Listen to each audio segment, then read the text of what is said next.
Assalamualaikum warahmatullahi wabarakatuh. Saya membuat video ini dalam rangka menyelesaikan tugas mata kuliah pendidikan akhlak tasyawuf. Sebelumnya, perkenalkan, nama saya Nuriani, Prodi Perbankan Syariah, kelas D, semester 1, Fakultas Ekonomi dan Bisnis Islam. Saya di sini akan menjelaskan tentang pengertian, tujuan, dan ruang lingkup akhlak. Yang pertama, pengertian. Pengertian akhlak. Akhlak berasal dari bahasa Arab, yaitu akhlak, merupakan bentuk jamak dari kata khuluq, yang berarti budi pekerti, perangai, tingkah laku, dan tabiat.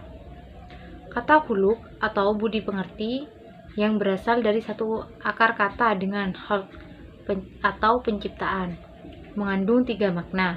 Yang pertama, khuluq menunjukkan sifat-sifat alamiah dan dalam penciptaan fitrah manusia dalam bentuk yang lurus dan erat. 2. Akhlak mencakup sifat-sifat muktasabah seseorang yang kemudian menjadi kebiasaan dirinya. Yang ketiga, akhlak memiliki 2 dimensi. Yang pertama, dimensi jiwa dan batin, dan dimensi perilaku zahir.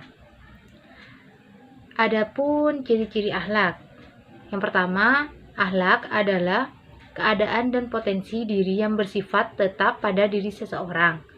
Yang kedua, akhlak adalah sifat yang bisa memunculkan perilaku-perilaku dengan mudah tanpa usaha. Yang ketiga, akhlak bersandar kepada kehendak bebas. Yang kelima, akhlak bisa dihukumi dan dinilai. Yang keenam, akhlak tidak mencakup perilaku terpaksa tanpa kebebasan dan perilaku spontanitas tanpa kehendak dan perasaan.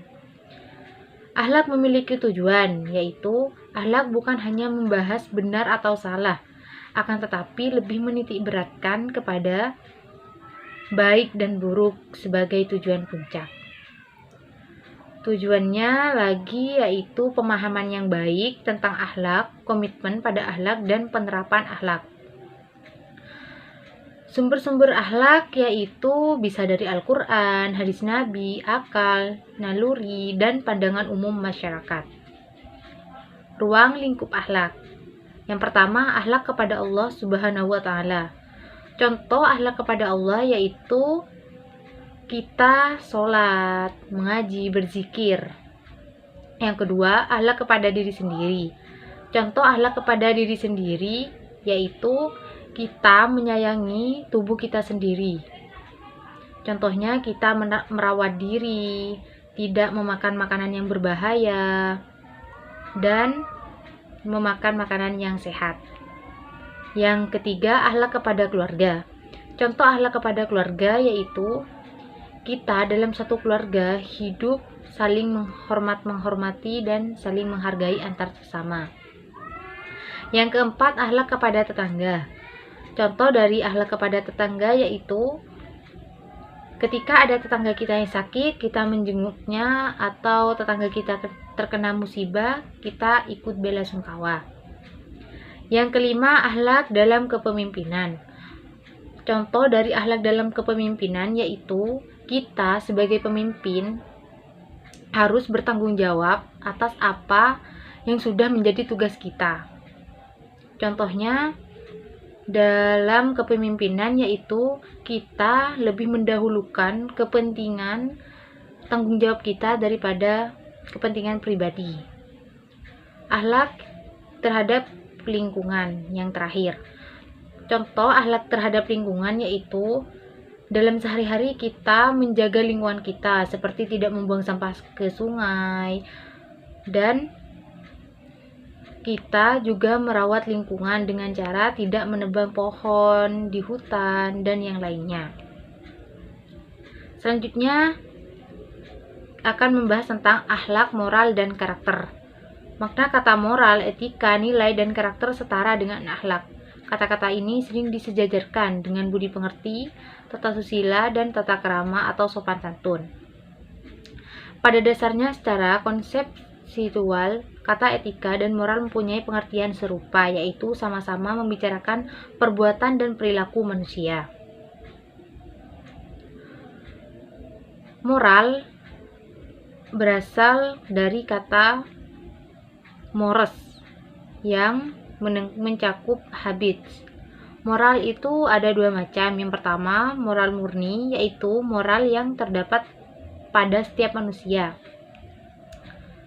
sebagai suatu pengenjawatan dari pencerahan ilahi. Moral ini disebut juga hati nurani.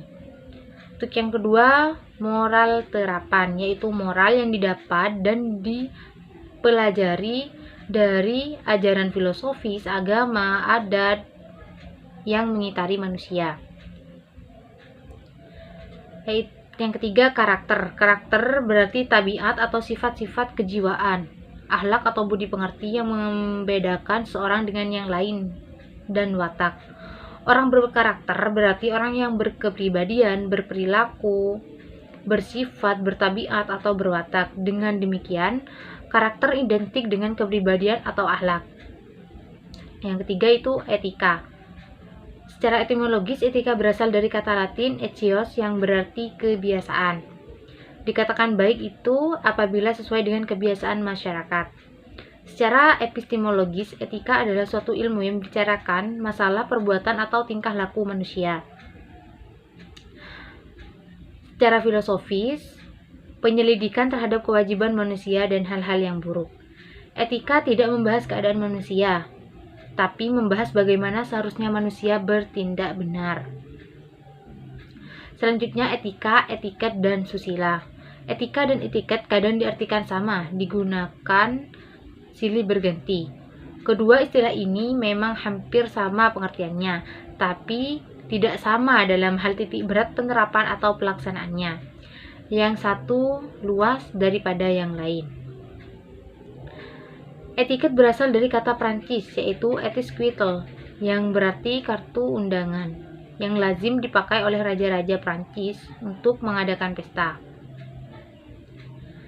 Yang ketiga itu kata susila. Susila ini berasal dari bahasa Sanskerta, yaitu su yang artinya lebih baik. Sila berarti dasar-dasar, prinsip-prinsip atau peraturan-peraturan hidup. Jadi susila berarti peraturan-peraturan hidup yang lebih baik. Sekian dari saya. Semoga suka dengan video saya. Kurang dan lebihnya mohon maaf. Wassalamualaikum warahmatullahi wabarakatuh.